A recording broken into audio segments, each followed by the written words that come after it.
Good afternoon and welcome to your lunch primetime news. I'm Aishwarya Pinto. Before we move on to your stories in detail, let's start off with a look at the headlines. Number of those affected by the heavy rains rises to 35,000. Schools in the north closed. 8 more suspects arrested under the Prevention of Terrorism Act, likely to be released today. Suspect arrested for attempting to smuggle 66 million rupees for the first time at the Mattala International Airport. 59 killed in floods in Tamil Nadu. Moving on to your local news, a Sri Lankan national who attempted to smuggle foreign currency worth over 66 million rupees has been arrested by customs officers at the Mattala International Airport. Customs media spokesperson Leslie Gamini said that this is the first stash of foreign currency that was seized at the Mattala International Airport.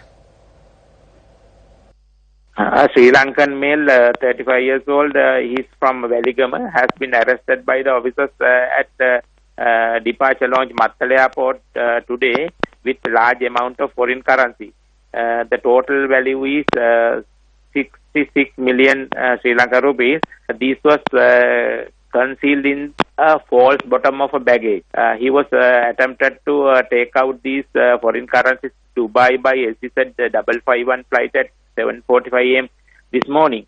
There were US dollars, sterling pound, euro, Kuwait dinar, Saudi riyal, Qatar riyal, UAE dirham, Danish krona, Swiss franc and Oman riyal. Investigations are being carried out by the staff of Mattala Airport. 8 more inmates who are being detained under the Prevention of Terrorism Act are scheduled to be produced before court today. Commissioner General of Prisons Rohana Pushpakumara said that the remaining 8 inmates are to be produced before court today. Meanwhile, the inmates in question commenced a fast last Sunday, demanding a final decision on their release. The fast has now entered its 9th day. Commissioner General of Prisons Rohana Pushpakumara said that 4 of the political prisoners who are engaged in the hunger strike were admitted to the Valikada Prison Hospital last evening and were brought back to the prison after receiving treatment. The National STD AIDS Control Program of the Health Ministry stated that they have identified 161 individuals infected with HIV/AIDS. Director of the program, Dr. Sisira Liyanage, said that 52 deaths have been reported. He added that there is an increase in the spread of HIV/AIDS among the youth. Saman Jailat, the chief suspect of Seya Sademi's murder in Kotadeniyawa, was further remanded till the 7th of December after the case was taken up before the Minuwangara Chief Magistrate D.A. Ruan Patirana. It was revealed at court that the Chief Judicial Medical Officer had recommended that the suspect be directed towards a psychiatrist. Accordingly, the magistrate ordered the superintendent of the Negombo prison to direct the suspect to the physician at the Colombo High Court. No attorney appeared on behalf of the suspect. Seya Sademi was kidnapped on the 11th of September while she was asleep at home. Her body later was found at a paddy field in Akaragangha, Kotadeniyawa.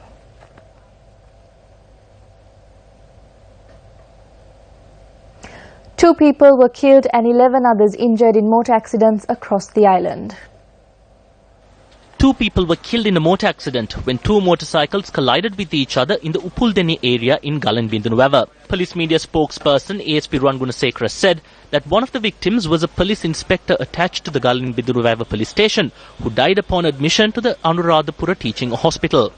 While the other motorcyclist was also killed in the accident, a bystander was injured. 5 people were injured when a van fell into a precipice in Ranboda, Kothmale.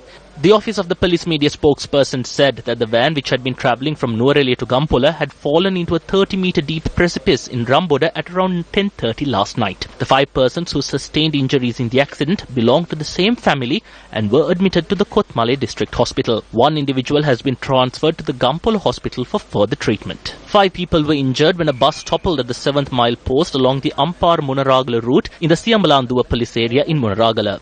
The accident occurred at around 7 last night when the bus attempted to make way for another vehicle and fell into a ditch as a result. The injured are receiving treatment at the Siambalanduwa base hospital.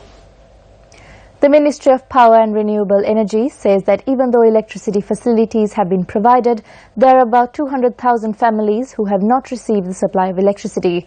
Secretary to the Ministry, Suren Batakoda, said that a program has been initiated to provide power at a concessional rate to families with a low income. Steps are being taken to provide electricity to those who lack the means of gaining access to the electricity cables that are provided near their houses. The President has ordered that such families be identified and this facility be provided to them by the 31st of January.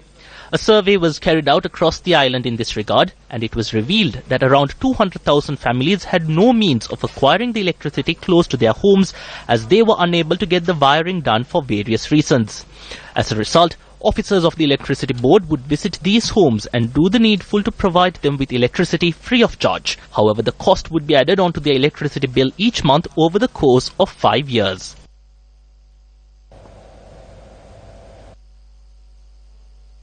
Moving back to one of our local stories, the number of those displaced by the prevalent weather conditions has risen to 35,000. News First looks at the effects the weather has made in many of the parts of the island. The Jaffna District Disaster Management Centre says that 34,116 persons of 9,051 families in the Jaffna District are displaced. 1,338 families out of the total number of displaced persons have been placed in 24 camps. Meanwhile, a decision has been reached to temporarily close all schools in Northern Province owing to the rainy weather conditions. The Secretary of Education for the Northern Province said that the schools were closed as those displaced have been provided temporary shelter at these schools. He added that schools will be opened on Saturdays to compensate for the days missed. Meanwhile, 14 spill gates of the Rajangana Reservoir in Anuradhapura have been opened.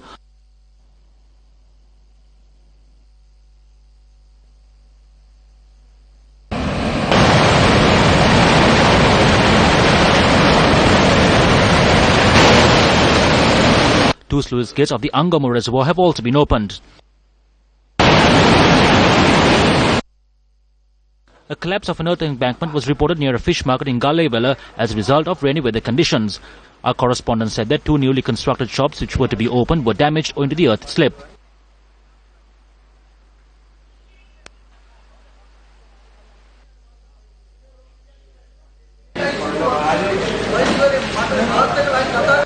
Meanwhile, a correspondent said that the spill gates of the Gallewala and Vevamadila reservoirs have been opened.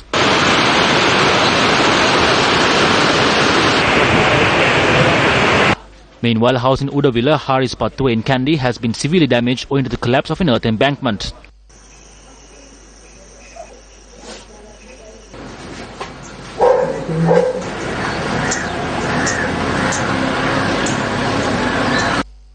Meanwhile, 8 of the 20 spill gates of the Tabo Reservoir in Putlam have been opened by 2 feet each. This has resulted the Putlam, Siwa Adia, Ambala Alia and Velasia areas to be flooded.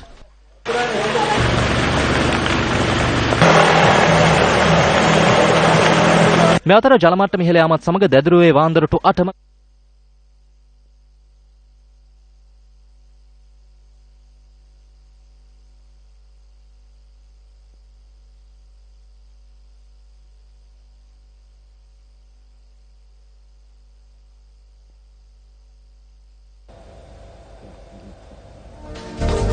And that's a wrap of your lunch primetime news. Join us again at 1:55 for more of the latest. I'm Aishwarya Pinto for News First.